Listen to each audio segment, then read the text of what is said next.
Assalamualaikum warahmatullahi wabarakatuh. Nama saya Muhammad Hafiz Sarafi, perwakilan dari kelompok 7 Tugas Fikih SMA Islam Al-Mizan Surabaya untuk membuka presentasi kali ini. Presentasi kelompok kami adalah tentang kaidah mujmal dan mubayyan. Akan dilanjutkan oleh rekan saya. Bab 8, kaidah mujmal dan mubayyan. Dalam bab kali ini disebutkan pengertian mujmal. Mujmal menurut bahasa artinya global atau terperinci. Dan menurut istilah, artinya mujmal adalah lafaz yang belum jelas, artinya yang tidak dapat menunjukkan arti yang sesungguhnya jika tidak ada keterangan lain yang menentukannya. Lafal mujmal ini adalah lafal yang samar, dari segi sigahat sendiri tidak menunjukkan arti yang dimaksud. Tidak pula dapat ditemukan karinah yang dapat mengantarkan kita memahami maksudnya. Apabila tidak ada keterangan lain yang menjelaskannya, penjelasan ini disebut al-bayan. Ketidakjelasan ini disebut ijmal. Contoh lafaz mujmal dalam firman Allah Subhanahu wa taala, Quran surat Al-Baqarah ayat 228, yang artinya wanita-wanita yang ditalak hendaklah menahan diri menunggu 3 kali quru. Dari kata quru ini disebut mujmal, mempunyai 2 arti, yaitu haid dan suci. Selain itu, makna di antara 2 macam arti ini yang dikehendaki oleh ayat tersebut diperlukan penjelasan, yaitu bayan. Itulah contoh ijmal dalam lafaz tunggal. Sebab-sebab adanya mujmal. Yang pertama, ada kata-kata tunggal, contohnya isim, ada isim, fiil, dan huruf. Yang kedua, ada susunan kata-kata. Dan yang ketiga, mujmal ialah lafaz asing yang ditafsir oleh nas itu sendiri. Sekian dari saya. Wassalamualaikum warahmatullahi wabarakatuh. Hukum lafaz mujmal. Mujmal sendiri merupakan suatu lafal yang belum jelas, yang tidak dapat menunjukkan arti sebenarnya apabila tidak ada keterangan lain yang menjelaskannya. Sehingga hukum lafaz mujmal adalah tawakuf, artinya ditunda atau ditangguhkan sampai ada suatu bayan atau suatu penjelasan. Selanjutnya yaitu mubayyan.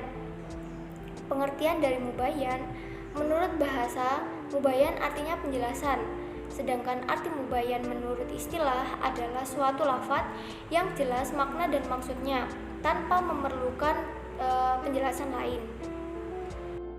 Kali ini saya akan menjelaskan apa saja sih macam-macam bayan itu. Macam-macam bayan itu ada 5. Yang pertama yaitu bayan dengan perkataan, yang kedua dengan perbuatan, yang ketiga dengan syarat, yang ketiga meninggalkan sesuatu, yang keempat meninggalkan sesuatu, dan yang kelima yaitu dengan diam.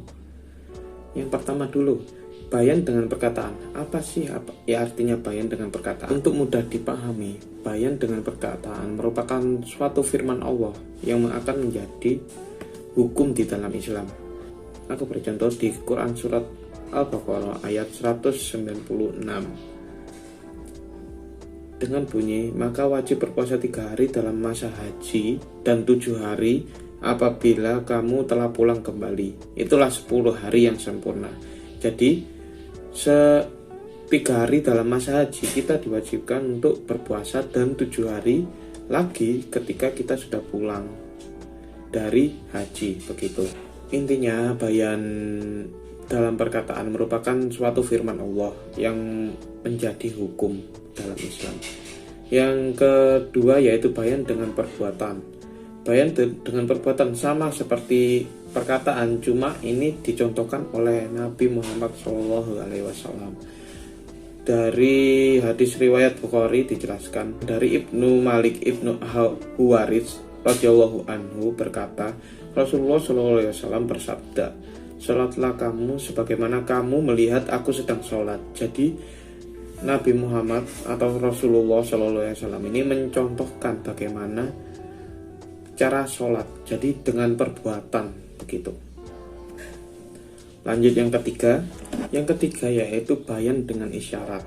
bayan dengan isyarat ini seperti kalau dicontohkan, ada penjelasan Nabi Muhammad. Ada penjelasan Nabi Muhammad tentang jumlah hari dalam 1 bulan dengan bersabda seperti ini. Penjelasan ini diberikan kepada sahabat dengan mengangkat ke 10 jari beliau 3 kali. Jadi Nabi Muhammad ketika ditanya dalam 1 bulan entah ada berapa hari, ia atau beliau itu mengangkat jarinya 10 begini sebanyak 3 kali. Nah, itu menandakan bahwa satu bulan yaitu 30 hari.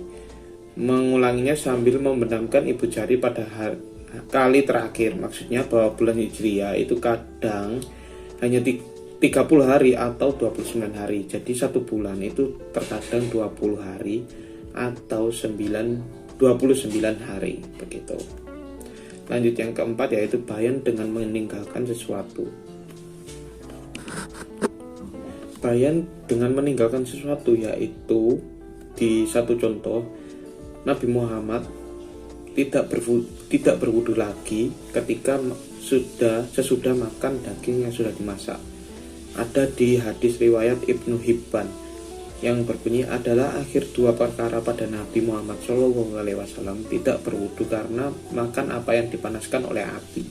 Jadi setelah Nabi Muhammad memakan daging yang sudah dimasak, itu beliau tidak berwudu lagi. Seperti itu. Yang terakhir yaitu bayan dengan diam. Misalkan Nabi SAW tak sedang menerangkan wajibnya ibadah haji. Ada seorang yang bertanya begini, apakah setiap tahunnya ya Rasulullah? Rasulullah tidak menjawab atau diam. Nah, diamnya Rasulullah ini berarti tidak mewajibkan bahwa haji ini setiap tahun harus dilakukan. Itu saja dari kelompok saya. Kebetulan materi saya adalah materi yang terakhir, jadi saya yang menutup. Wassalamualaikum warahmatullahi wabarakatuh.